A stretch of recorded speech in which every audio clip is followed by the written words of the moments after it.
So my name is Scott Rogers. If you don't know me, I'm in the English department. I am properly an 18th and 19th century British literature specialist, and I work on prostitution in the 19th century, specifically institutions that cropped up to deal with a perceived influx of increase in the number of prostitutes. So my sabbatical proposal was about finishing up a book project, which I then yoked to an RSNPG that I got and delayed for a year. So what I've done is the sort of high points, because the research trip didn't happen until May. So I'm just kind of going to go month by month and talk about sort of the main points of what I did. The first thing I did in this slide was still my wife's title, and she's still mad at me about that. So I stole this from Shelley. So the first thing that happened was the semester ended, and I immediately got an essay accepted for publication in a little journal called The Victorian. And this was actually kind of a side project. I've gotten interested in epistemological crises in the middle of the 19th century lately, and so this was a conference paper that I sort of expanded and sent off, and they accepted it pretty quickly. So this was accepted in December. It's out already because it's an online publication. But anyway, so this inspired me to think maybe I should work on that epistemological stuff that I've been thinking about with regard to some other people, specifically Tennyson, who most people know his long poem In Memoriam, and they think about it as a pretty good example of a Victorian crisis of faith. I don't really think that's true, but there's a big section in the middle of it where he's trying to logic out like what happens after you die, and everybody reads that as a crisis of faith. And I tended to read it as an epistemological crisis, like he's not sure what he can be sure of. So I spent a month in January and February, kind of digging deep in Tennyson scholarship and writing this essay about epistemological crises in Memoriam, which also, I've always wanted to have an essay title that had two N's in a row in it, and so this one has In Memoriam. So, and I'd really never dug deep into Tennyson scholarship. I knew a little bit about it. I knew that one of the debates was whether or not he's actually very smart. Which is a legitimate debate in Tennyson scholarship. And so one of his harshest critics was the great poet and critic Matthew Arnold. And so to sort out a footnote, I had to dig through all of Matthew Arnold's letters to find all the references to Tennyson being a moron. And all these post-its are places where Matthew Arnold calls Tennyson straight up dumb. So that's pretty funny, right? So I did that, and then I finished that essay, and I decided to get back to work on the larger book project. A lot of what I do is work on poets and writers who are actively involved in efforts to reclaim prostitutes from the street. This is a surprisingly large number of women. It was a kind of an interesting mode of not really employment, but activity for middle-class women in the period. And so Christina Rossetti was one of those women, and so I spent a month or so revising an essay about Goblin Market and the way that it's influenced by her involvement in a place called Highgate Penitentiary, which was devoted to the reclamation of penitent prostitutes. So that was March and April.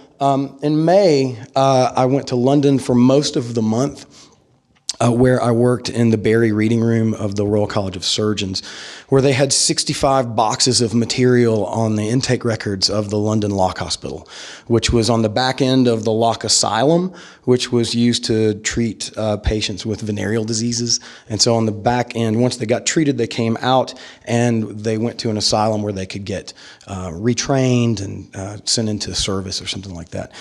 This is particularly interesting because of all the intake records I've looked at for institutions like this, I've never seen one like this, because these women are already sort of admittedly prostitutes. And so what's happening is they have no compelling reason to lie about their backstory. So this is the first time I've ever seen like actual, real case histories of prostitutes. So this was at like I said, the Barry Reading Room of the Royal College of Surgeons. This is my room. This is a panorama, actually. So I stay in a little place in Bloomsbury called the St. Athens Hotel, and the rooms are very, very small, and the floors are not level. And if you're not careful, the wardrobe, which is right here, the wardrobe will fall over on you if you're not careful. But this is the outside of the Royal College of Surgeons, where I worked almost every day for a month.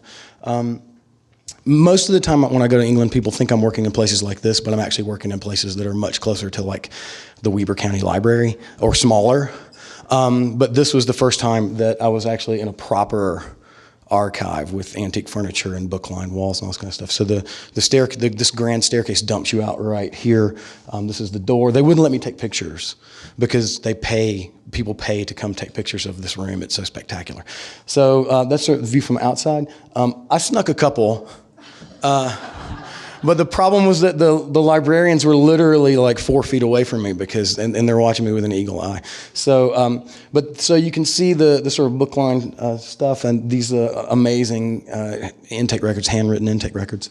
Boxes and boxes and boxes of books like that, hundreds and hundreds of pages, and you had to look through every single page. And I learned the importance of going all the way to the end of the covers, because sometimes wedged in the backs of the books you find intake records with all kinds of amazing narratives. And this happened more than once, where a 300-page long handwritten book wound up with an intake record stuck in the back of it.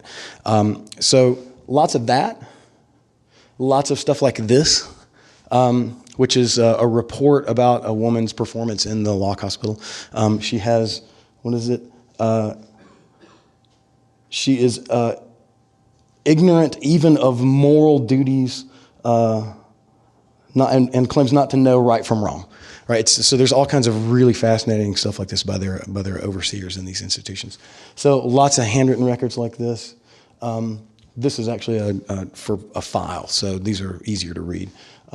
Luckily, not a lot of cross-writing. I've had to deal with some if you've never seen cross-writing, people used to pay for postage by the page. So it was, so they would write one way and then they would turn it sideways and then write across. And it's really difficult to read, especially if the people had bad handwriting to begin with. So lots and lots of these kind of records, lots and lots of interesting charts and from annual reports about the numbers and ages of these women, which is also something that you don't see very much. Over the course of May, I examined 60-plus boxes of material at this place and wrote 65 pages of single-space notes, lots of transcription. It's going to take a while to get through this because, like I said, I've never seen case histories that are this realistic. Most of the time, the women know they have to conform to some sort of narrative. They can't say that they were raped by a military officer. They can't say that their parents were drunks or whatever. They had to say that they were seduced under promise of marriage and then abandoned. Over and over and over again, you see that. These women, there was no compulsion to do that. So we got actual stories about these women. And it's going to take a while to process this. This will all go into the book project, which interestingly keeps getting pushed back because of other publications that happened. So like I arrived home and immediately in my inbox, literally on the day I arrived home, I got 2 essays accepted for publication. One on Joss Whedon and the Problem of Nothing, which is an essay about existentialism and identity in Joss Whedon's work. For those of you who don't know this, in addition to this, I have a kind of a side project as a TV person. I like TV and American studies. So that, and then an essay on zombie sex and pushing daisies, which is, I told somebody yesterday I want to run up and down the street saying that Edward Cullen is a dead person. And you shouldn't root for them to get together because he's dead.